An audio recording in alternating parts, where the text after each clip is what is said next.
It's Melissa again, and it's day 2 of our book read of The Girl Who Drank the Moon. So I hope you guys are all ready for day 2. We're starting with chapter 3, in which a witch accidentally magics an infant. At the center of the forest was a small swamp, bubbly, sulphury, and noxious, fed and warmed by an underground, restlessly sleeping volcano and covered with a slick of slime whose color ranged from poison green to lightning blue to blood red, depending on the time of the year. On this day, so close to the day of sacrifice in the Protectorate, or Star Child Day everywhere else, the green was just beginning to inch its way toward blue. At the edge of the swamp, standing right on the fringe of flowering reeds growing out of the muck, a very old woman leaned on a gnarled staff. She was short and squat and a bit bulbous about the belly. Her crinkly gray hair had been pulled back into a thick braided knot, with leaves and flowers growing out of the thin gaps between the twisted plaits. Her face, despite its cloud of annoyance, maintained a brightness in those aged eyes and a hint of a smile in that flat, wide mouth. From certain angles, she looked a bit like a large, good-tempered toad. Her name was Zan, and she was the witch. "Do you think you can hide from me, you ridiculous monster?" she bellowed at the swamp. "It isn't as though I don't know where you are. Resurface this minute and apologize." She pressed her expression into something closely resembling a scowl. "Or I will make you." Though she had no real power over the monster himself, he was far too old, she certainly had the power to make that swamp cough him up as if he were nothing more than a glob of phlegm in the back of the throat. She could do it with just a flick of her left hand and a jiggle of her right knee. She attempted to scowl again. "I mean it," she hollered. The thick water bubbled and swirled, and the large head of the swamp monster slurped out of the bluish green. He blinked one wide eye and then the other before rolling both toward the sky. "Don't you roll your eyes at me, young man," the old woman huffed. "Witch," the monster murmured, his mouth still half submerged in the thick waters of the swamp. "I am many centuries older than you." His wide lips blew a bubble in the algae slick. Millennia, really, he thought, but who's counting? The monster cleared his throat. "As the poet famously said, dear lady, I don't give a rat's glark," the witch shouted, aghast. "Language." "Apologies," Clerk said mildly, though he really didn't mean it. He eased both sets of his arms onto the muck at the shore, pressing each 7-fingered hand into the shine of the mud. With a grunt, he heaved himself onto the grass. This used to be easier, he thought, though for the life of him, he couldn't remember when. "Furion is over there by the vents crying his eyes out, poor thing," Zan fumed. Clerk sighed deeply. Zan thrust her staff onto the ground, sending a spray of sparks from the tip, surprising them both. She glared at the swamp monster. "And you are just being mean." She shook her head. "He's only a baby after all." "My dear Zan," Clerk said, feeling a rumble deep in his chest, which he hoped sounded imposing and dramatic, and not like someone who was simply coming down with a cold. "He is also older than you are, and it is high time. Oh, you know what I mean. And anyway, I promised his mother. For 500 years. Give or take a decade or two. That dragonling has persisted in these delusions, fed and perpetuated by you, my dear. How is this helping him? He is not a simply enormous dragon. At this point, there is no indication that he ever will be. There is no shame at all in being a perfectly tiny dragon. Size isn't everything, you know. He is an ancient, honorable species, filled with some of the greatest thinkers of the 7 ages. He has much to be proud of. His mother was very clear, Zan began, but the monster interrupted her. In any case, the time is long past that he know his heritage and his place in the world. I've gone along with this fiction far longer than I should have, but now Blur pressed his forearms to the ground and eased his massive bottom under the curve of his spine, letting his heavy tail curl around the whole of him like a great glistening shell snail. He let the paunch of his belly sag over his folded legs. I don't know, my dear. Something has shifted. A cloud passed over his damp face, but Zan shook her head. Oh, here we go again. As the poet says, O ever-changed earth. Hang the poet. Go apologize. Do it right now. He looks up to you. Zan glanced at the sky. I must fly, my dear. I'm already late. Please. I'm counting on you. Glurk lumbered toward the witch, who laid her hand on his great cheek. Though he was able to walk upright, he often preferred to move on all sixes, or sevens with the use of his tail as an occasional limb, or all fives, if he happened to be using one of his hands to pluck a particularly fragrant flower and bring it to his nose, or to collect rocks, or to play a haunting tune on a hand-carved flute. He pressed his massive forehead to Zan's tiny brow. Please, be careful. I have been beset of late by troubling dreams. I worry about you when you are gone. Zan raised her eyebrows, and Glurk leaned his face away with a low grumble. Fine. I will perpetuate the fiction for our friend Firion. The path to truth is in the dreaming heart, the poet tells us. That's the spirit, Zan said. She clucked her tongue and blew the monster a kiss, and she vaulted up and forward on her staff's fulcrum, sprinting away into the green. Despite the odd beliefs of the people of the Protectorate, the forest was not cursed at all, nor was it magical in any way, but it was dangerous. The volcano beneath the forest, low-sloped and impossibly wide, was a tricky thing.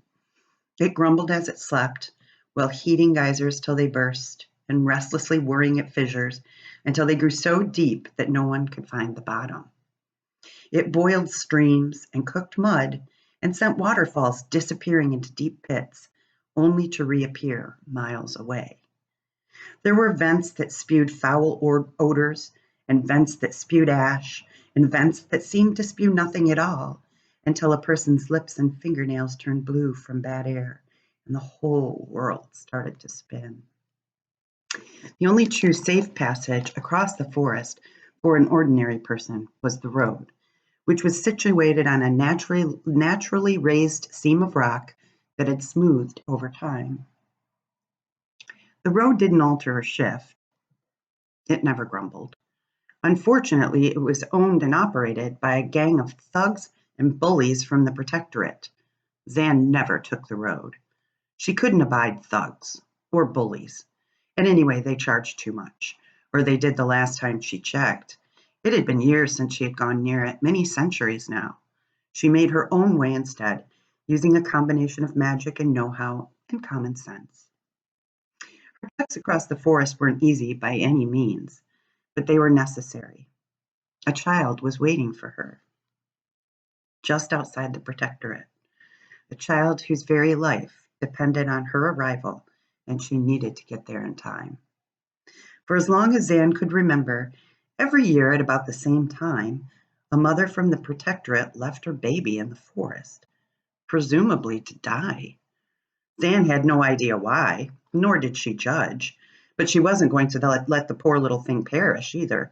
And so every year she traveled to that circle of sycamores and gathered the abandoned infant in her arms, carrying the child to the other side of the forest, to one of the free cities on the other side of the road.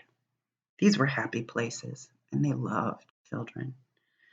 At the curve of the trail, the walls of the protectorate came into view. Zan's quick steps slowed to a plod. The protectorate itself was a dismal place.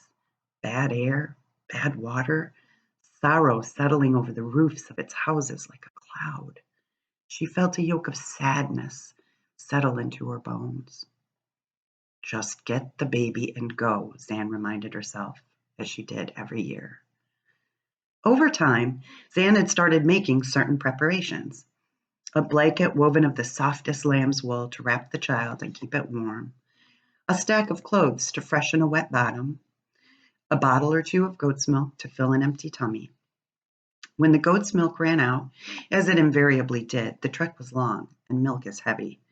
Zan did what any sensible witch would do.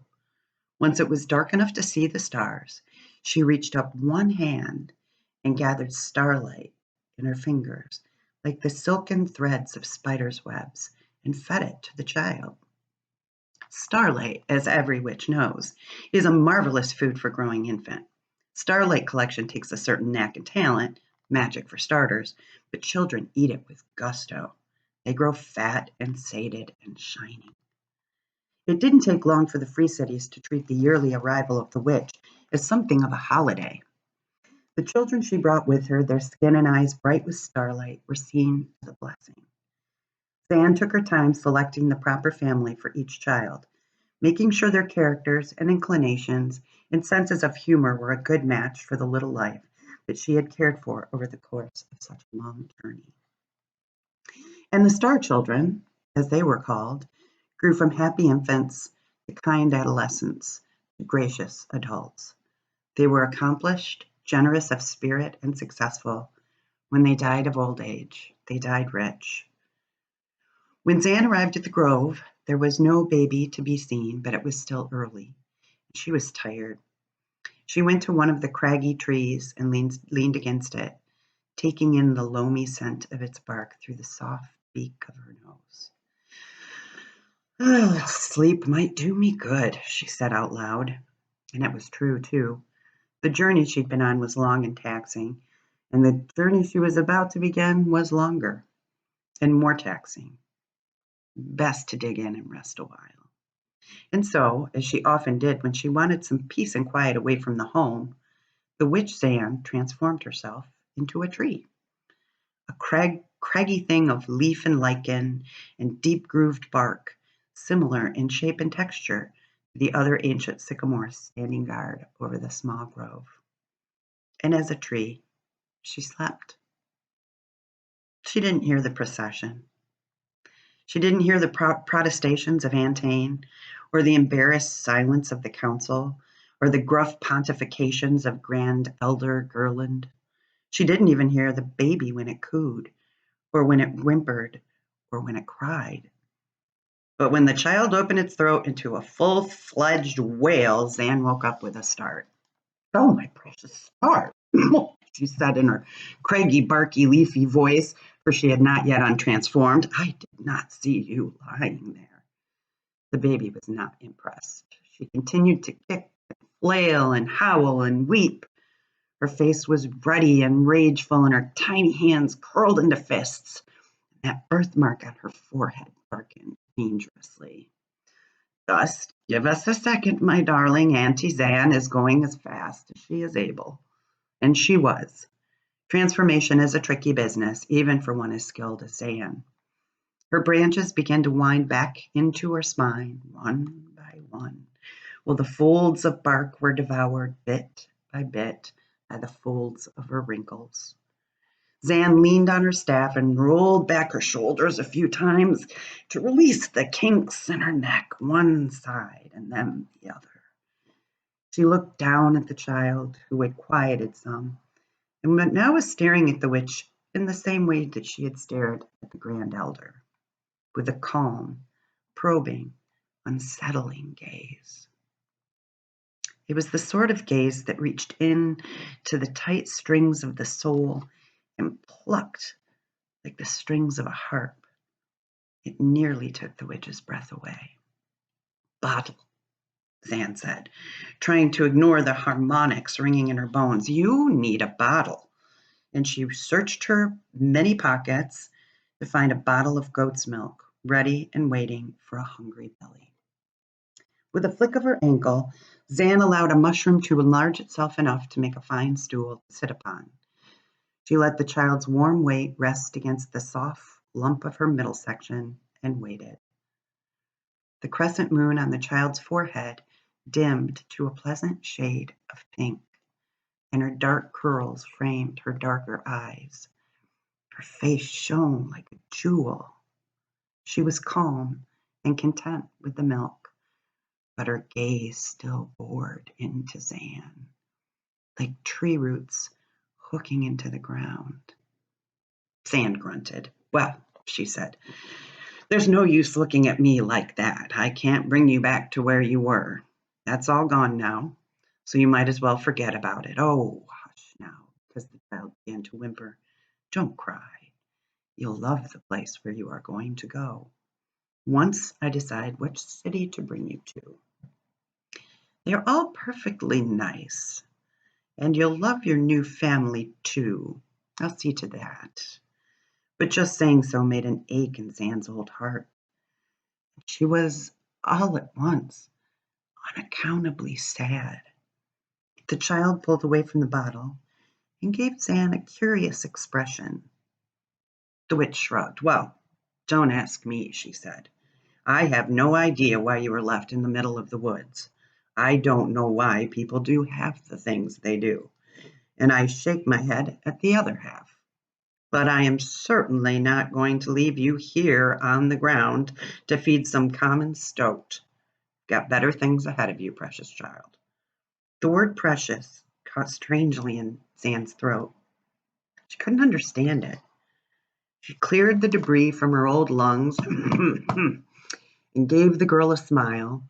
She leaned toward the baby's face and pressed her lips against the child's brow. She always gave the babies a kiss. At least, she was pretty sure she did. The child's scalp smelled like bread dough and clabbering milk. Zan closed her eyes, only for a moment, and shook her head. Come now, she said, with her voice thick.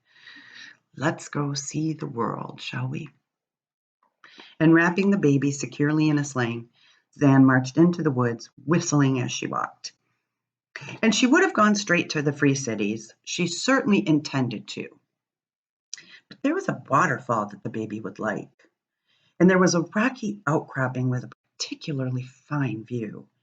And she noticed herself wanting to tell the baby stories and sing her songs. And as she told and as she sang, Zan's step grew slower and slower and slower. Zan blamed the onset of old age and the crick in her back and the fussiness of the child, but none of these things were true. Zan found herself stopping again and again just to take yet another opportunity to unsling the baby and stare into those deep black eyes. Each day, Zan's path wandered further afield. It looped, doubled back, and wiggled. Her traverse through the forest, normally almost as straight as the road itself, was a twisty, windy mess. At night, once the goat's milk was exhausted, Zan gathered the gossamer threads of starlight on her fingers. The child ate gratefully, and each mouthful of starlight deepened the darkness in the child's gaze. Whole universes burned in those eyes, galaxies upon galaxies. After the 10th night, the journey that usually only took 3.5 days was less than a quarter done. Well, I don't think you need to be up here. Thank you, sir. The waxing moon rose earlier each night. though Zan did not pay it much mind. She reached up and gathered her starlight and didn't heed the moon. There is magic in starlight, of course. This is well known.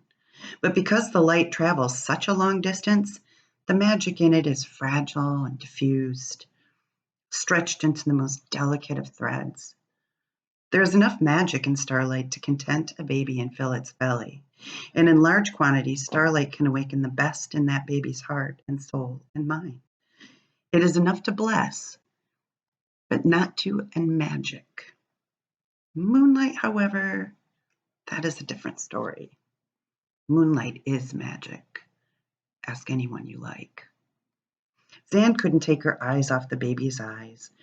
Suns and stars and meteors, the dust of nebulae, big bangs and black holes, and endless, endless space. The moon rose, big and fat and shining. Zan reached up. She didn't look at the sky. She didn't notice the moon. Did she notice how heavy the light felt in her fingers? Did she notice how sticky it was? How sweet? She waved her fingers above her head. She pulled her hand down when it can hold any more. Did she notice the weight of magic swinging from her wrist? She told herself she didn't. She said it over and over and over until it felt true. And the baby ate and ate and ate. And suddenly she shuddered and buckled in Zan's arms, and she cried out once, and very loud, and then she gave a contented sigh, falling instantly asleep, pressing herself into the softness of the witch's belly. Zan looked up at the sky, feeling the light of the moon falling across her face. Oh, dear me, she whispered. The moon had grown full without her noticing, and powerfully magic. One sip would have done it, and the baby had had, well, more than one sip. Greedy little thing. In any case, the facts of the matter were as clear as the moon sitting brightly on the tops of the trees. The child had become magicked. There was no doubt about it, and now things were more complicated than they had been before. Zan settled herself cross-legged on the ground and laid the sleeping child in the crook of her knee. And there would be no waking her, not for hours. Zan ran her fingers through the girl's black curls. Even now, she could feel the magic pulsing under her skin, each filament insinuating itself between cells and tissue, filling up her bones. In time, she'd become unstable. Not forever, of course. But Zan remembered enough from the magicians who raised her long ago that rearing a magic baby is no easy matter. Her teachers were quick to tell her as much, and her keeper, Zosimos, mentioned it endlessly. Infusing magic into a child is akin to putting a sword in the hand of a toddler. So much power and so little sense. Can't you see how you age me so, girl? He had said over and over. And it was true. Magical children were dangerous. She certainly couldn't leave the child with just anyone. Well, my love, she said, aren't you more troublesome by half? The baby breathed deeply through her nose. A tiny smile quivered in the center of her rosebud mouth. Zan felt her heart leap within her, and she cuddled the baby close. Luna, she said. Your name will be Luna, and I will be your grandmother. And we will be a family. And just by saying so, Zan knew it was true. The words hummed in the air between them, stronger than any magic. She stood, slid the baby back into the sling, and began the long journey toward home, wondering how on earth she'd explain it to Glurk. So that is the end of that section. That was chapter 3. And so for a little sneak peek at tomorrow, We start with chapter 4, and the name of that chapter is In Which It Was Just a Dream. So I'll see you back here tomorrow at 3 o'clock. Have a good afternoon and a fun night.